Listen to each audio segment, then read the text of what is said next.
ज्यादा पहचान नहीं थी और बहुत अच्छा कार्य कर रहे थे हिंदुस्तान में। उन्होंने 25 राज्यों के लोगों को जोड़ने का बहुत बड़ा काम किया है और उदय मन्ना जी के माध्यम से कई बच्चे बड़े ग्रूम हुए हैं। इनमें प्रांजल स्वयं जो है उनके सानिध्य में बहुत कुछ कर रहे हैं और आज इससे बड़ा उदाहरण क्या हो सकता है कि वो आज की जो वेबिनार है वो प्रांजल जी ने इस तरह से आयोजन किया है आज।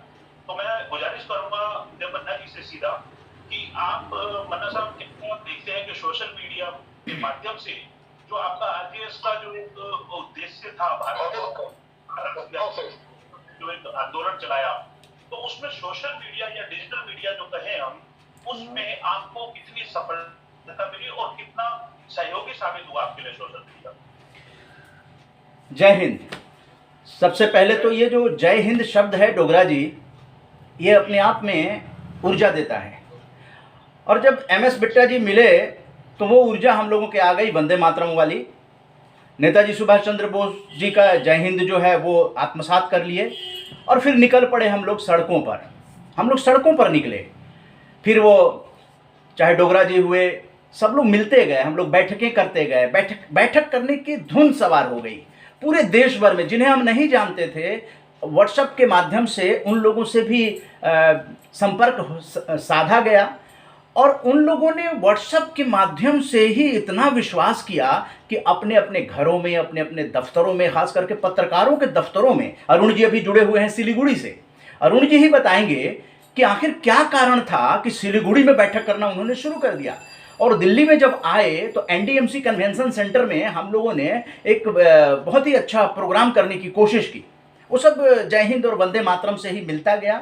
फ़ोन पर भी हम लोग, अरुण कुमार जी बताएंगे या सोनू कुमार जी जर्नलिस्ट जुड़े हुए हैं, तो ये लोग बताएंगे कि किस तरह से जो है ये शब्द हम लोगों के फ़ोन पर बातचीत करने में आने लगा। तो पत्रकारिता, चूँकि मैं रेडियो ब्रॉडकास्टर हूँ, तो हमें तो पत्रकारिता, रेडियो जर्नलिज्म वगैरह तो शुरू से ही रहा है। लेकिन जब समाज में मैंने देखा कि यूट्यूब चैनल के पत्रकार भारी संख्या में आने लगे हैं प्रेस कॉन्फ्रेंस में, सेमिनार्स में, तो वो प्रशिक्षित नहीं थे।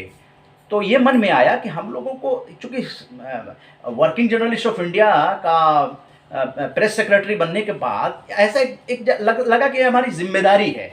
जैसे आपको कोई सम्मानित करता है तो लगता है कि हमें और कुछ करना चाहिए, क्योंकि सम्मान जो मिला है वो इसी के लिए मिला है। तो हम लोगों ने सकारात्मक पत्रकारिता के भी बहुत सारे सम्मान जो है लोगों को प्रदान किए, भेंट किए कि मनोबल बढ़े और सकारात्मक पत्रकारिता का एक माहौल बने।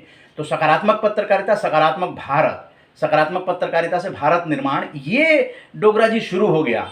और कई राज्यों में जो पत्रकार थे जिनके अंदर कुछ चल रहा था कि देश के लिए कुछ करना चाहिए, वो सब लामबंद होते गए तो 25 राज्यों के लोग जुड़ गए। तो दिल्ली में तो हम लोग कर ही रहे थे, साथ साथ में अलग अलग राज्यों के लोग जो है वो करने लगे। उसमें अरुण कुमार जी भी शामिल हैं। अरुण कुमार जी ने जब 7 बैठकें की तो उनको हम लोगों ने सम्मानित किया था। वो दिल्ली आए भी थे सिलीगुड़ी से।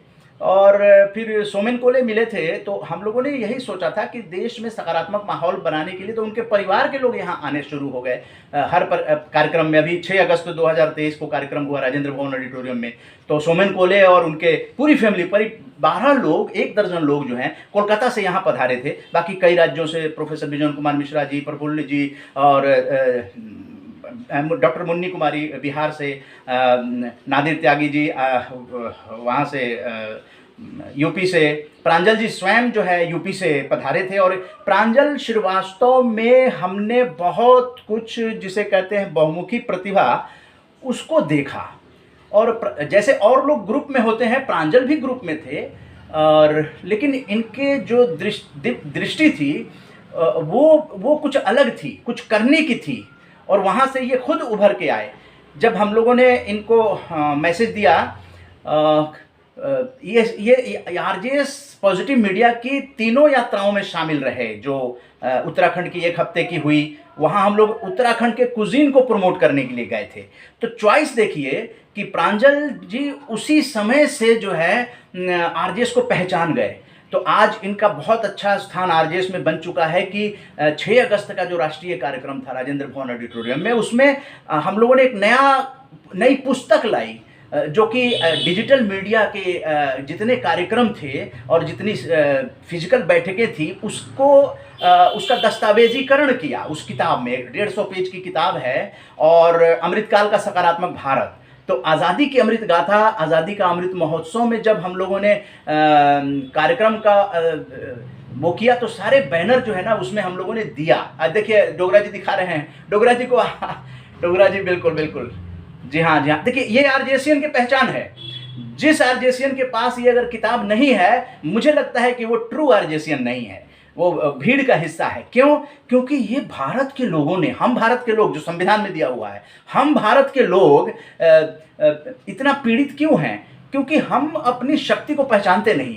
तो दीदेवार जी के यहाँ आज ही, डोगरा जी भी गवाह हैं, आज उपस्थित थे, और सुरजीत सिंह दीदेवार जी जब स्वयं का स्वामी लेकर आए तो हम लोगों ने उसको जीवन का उद्देश्य बना लिया। तो समाज में बहुत सारे लोग अच्छे अच्छे कार्य कर रहे हैं लेकिन मंच नहीं मिलता है। अब ये डिजिटल मीडिया दिवस है तो ये जितने लोग डिजिटल मीडिया पे काम कर रहे हैं वो भी एक तरह से सीएसआर जिसको कहते हैं, अपना काम करते रहिए। जिस तरह से आप अपने चैनल चलाने के लिए जो भी व्यवस्था करते हैं वो करते रहिए, लेकिन हाँ ऐसे लोगों को जो आपके आसपास हैं, जिनके संपर्क में आप हैं, तो सीएसआर एक्टिविटी यानी कि कुछ जो है ना लोगों के लिए सोचिए कि ये आदमी अच्छा काम कर रहा है, हम अपने चैनल पर इसको ले आएं। ये जज्बा होना चाहिए। और देखिए आरजेएस की जितनी खबर होती है संज्ञान दृष्टि में प्रकाशित होती है, तो ये भी एक जज्बा है। ये जज्बा है कि अगर कोई आंदोलन चला रहा है और हम अखबार निकाल रहे हैं तो हमारे अंदर जज्बा होना चाहिए कि ऐसी चीज़ों को, नहीं तो फिर जिंदगी उसी तरह से आयाराम गयाराम हो जाएगी और आप अखबार चलाएं या कुछ भी चलाएं उसका कोई महत्व नहीं रह जाएगा। आरजेएस की खबर देने से कहीं ना कहीं वो अखबार, वो चैनल जो हैं वो इतिहास में शामिल होते जा रहे हैं, क्योंकि डॉक्यूमेंटेशन आरजेएस कर रहा है। किताब तो आ गई है, अगली किताब जो है, जितने जैसे आज कार्यक्रम हुआ ऐसे ऐसे कार्यक्रम, जितने अमृतकाल का सकारात्मक भारत के, ये हर रविवार आरजेएस वेबिनार हो रहा है। अभी 27 अगस्त को भी रक्षाबंधन पर कार्यक्रम होगा, तो वो सब किताब के अंदर आ जाएगी। तो ये जज्बा होना चाहिए। सुदीप साहू जी के अंदर जज्बा है। हर आरजेएस के वेबिनार में सुदीप साहू जी जुड़ते हैं, एडवोकेट हैं वो। लेकिन जब देखिए देश में बहुत सारी चीज़ें हो रही हैं, लेकिन आप किस चीज़ की बड़ी लाइन अपनी ज़िंदगी में बनाना चाहते हैं, डिपेंड्स ऑन यू। ये आप पे निर्भर करता है कि आप कौन सी चीज़ चॉइस कर रहे हैं, अपने चैनल की पहचान किस तरह से बनाना चाहते हैं। तो आरजेएस पीबीएच इसीलिए आया है कि वो अपनी पहचान जो द्रुत गति से सकारात्मकता को बढ़ाना है, उसके लिए ये अभियान जो है वो शुरू हो गया है।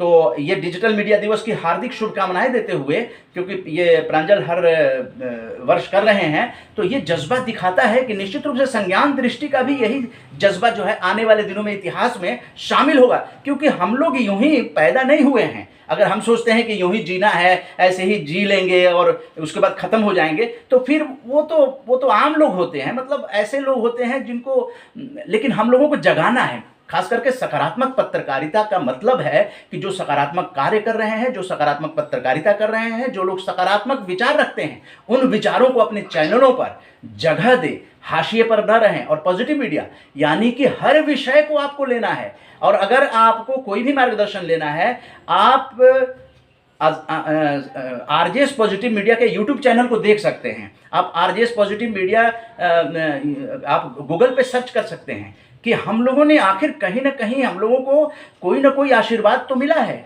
जिसके चलते हम लोग पॉजिटिविटी को पहचान पाए हैं और नेगेटिविटी को नकारते हैं। Only positivity, no negativity. और इसके माध्यम से भी सफल हुआ जा सकता है। तो आरजेएस पीबीएच आज एक सफल ऑर्गेनाइजेशन के रूप में देश में अपना स्थान बना चुका है और बहुत सारे लोग जुड़ चुके हैं। लेकिन मैं ज़्यादा न कहते हुए मैं बहुत बहुत धन्यवाद प्रांजल श्रीवास्तव को, शिवम जी को, और ज़्यादा लोगों को मैं नहीं जानता हूँ, गीता शर्मा जी को, गुगलानी जी को, ये इनकी टीम है जो आरजेएस के कार्यक्रमों में आते रहे। देखिए अब ट्रेड फेयर शुरू होता है, हर साल होता है।